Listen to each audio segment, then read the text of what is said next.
Welcome to This Explainer. Today, we're systematically deconstructing what is probably the ultimate pop culture myth, the sprawling, galaxy-spanning empire. You know the ones. We're stepping away from the familiar sci-fi tropes of stellar imperiums ruled from some single gleaming throne world. Instead, well, we're looking at the hard, uncompromising laws of astrophysics. We're going to explore exactly why the universe itself fundamentally forbids unified cosmic rule, literally no matter how far our technology progresses. Okay, let's dive right into this thought experiment. Just picture an emperor, or maybe a central governing body, attempting to rule billions of stars. And ask yourself, what could the absolute maximum size of their domain actually be? We're not talking about some petty warlord controlling a single solar system here.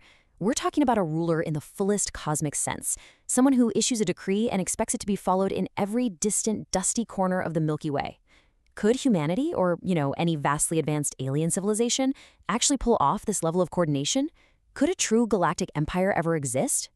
In our favorite fiction, writers basically always have to invent a magic workaround to make their empires function, right?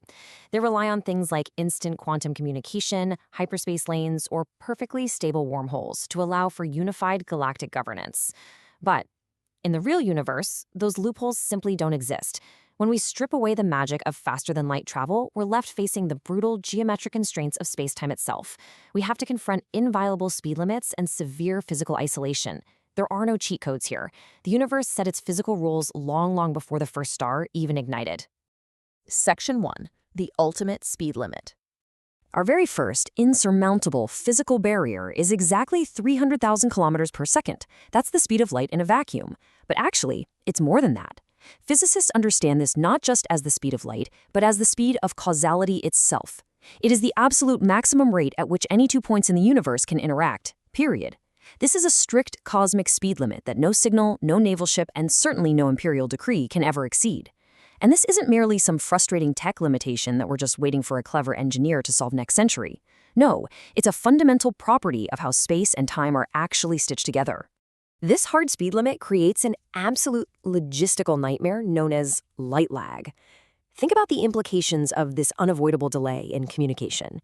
Let's say an order is sent to a colony 1,000 light years away. Well, that takes exactly 1 millennium to arrive. If the colonial governor sends a reply acknowledging the order, boom, that's another millennium. So any empire larger than a few dozen light years across simply cannot, in any meaningful sense, actually govern its territory. It can really only blindly broadcast its demands out into the dark void, basically crossing its fingers and hoping someone out there is still alive to hear them. Section 2. The tyranny of time.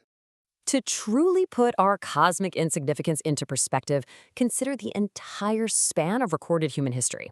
From the Egyptian Old Kingdom and the invention of writing, through the rise of the Roman Empire, all the way to our current modern era, that entire epic saga is roughly 5,000 years. Now, consider that our Milky Way galaxy is 100,000 light years across. A single round-trip message from the galactic rim to the core takes 20 times longer than all of recorded human history combined. Just imagine an emperor dispatching a massive armada to crush a distant rebellion. By the time the ships arrive, the rebellion ended tens of thousands of years ago. The original empire that sent them has long since turned to dust, and the enforcement fleet, they arrived not as conquerors, but as ancient archaeologists. This stark reality maps out a rigid, mathematical boundary for interstellar politics. If you want a coherent, real-time political entity, a realm where a central authority can issue a command and see the results within a single human generation, so about 25 years, your empire is physically capped at a tiny 12.5 light-year radius. To put that limitation into perspective, there are only about 50 stars within that distance from our sun. That is the absolute maximum size of a highly unified domain. Sure, you might be able to stretch a loose, largely autonomous federation to a radius of 500 light-years, where communication takes 1,000 years. But a true galactic empire spanning 50,000 light-years? No way. The laws of physics simply prohibit it. Section 3. Entropy in drifting stars. Over the millions of years required to slowly spread across a galaxy at sublight speeds, a civilization faces far more than just communication lag. It faces the complete entropy of culture, biology, and galactic geography. Instructions issued in one ancient dialect will eventually arrive at a colony speaking an entirely different language, living under completely different laws and cultural norms. Give it enough time, and isolated colonies will biologically and technologically diverge so radically that they'll become entirely new species, forgetting the homeworld altogether. And on top of all that, the stars themselves refuse to sit still. Stellar drift means our own sun moves 3,600 light-years every 5 million years. Any pristine, fixed map of imperial trade routes you drop today will inevitably stretch, snap, and become a tangled, useless web. And if you're thinking, hey, couldn't we simply bypass the messy politics and build a giant galactic internet to keep everyone culturally connected? Well, the physics of light propagation stands squarely in the way. Because of diffraction, which is a phenomenon where light waves spread out as they travel, lasers do not stay perfectly focused forever. A high-powered 1 megawatt laser signal aimed across 1,000 light-years degrades so intensely that the beam spreads out to 470 million kilometers wide. That is wider than the entire orbit of Mars. By the time that signal arrives, the power delivered is less than a billionth of a watt per square meter. To actually receive, capture, and decode a signal that impossibly faint, you would need to build a receiver dish the size of an entire planet. Section 4. The Cosmic Horizon. Now suppose humanity ignored all practicality, possessed infinite time, and wanted to stubbornly claim every star in the visible universe. We would immediately run headfirst into the ultimate enemy of empire, dark energy. Space itself is not a static, empty stage, it's an actively expanding fabric. Dark energy is rapidly and aggressively stretching the empty voids between galaxy clusters. Because of this relentless stretching, distant galaxies are constantly being pushed away from us. They aren't actually moving through space faster than light. Rather, the space between us is growing so exponentially fast that those distant galaxies will eventually cross the cosmic horizon, receding faster than light can ever travel to reach them. Because of this continuous expansion, a hard, inescapable horizon surrounds us. Think about the sheer scale of this reality. Roughly 99% of the visible universe is already permanently locked away from us. Let that sink in.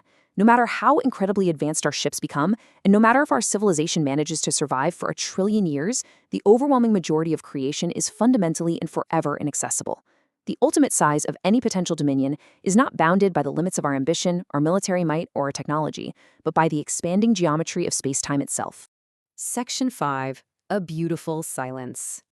All of these astrophysical limits bring us to a profound resolution regarding the Fermi paradox, which famously asks, if the universe is so vast, where is all the alien life?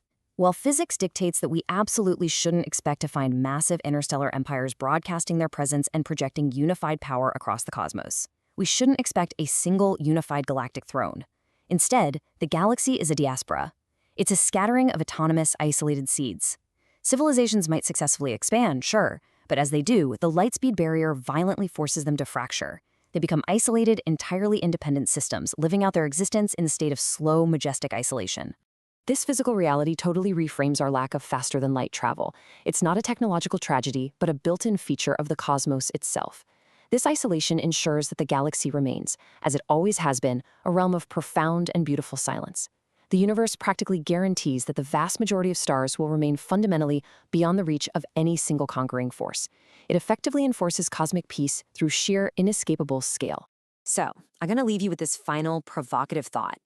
What if the very physical limits that brutally shatter the sci-fi dream of a galactic empire are exactly what protect advanced civilizations from ultimately destroying one another? Our inescapable inability to conquer the stars might just be the greatest cosmic shield we could ever ask for. Thank you for joining me for this explainer. Keep looking up, keep asking those big questions, and until next time, stay curious.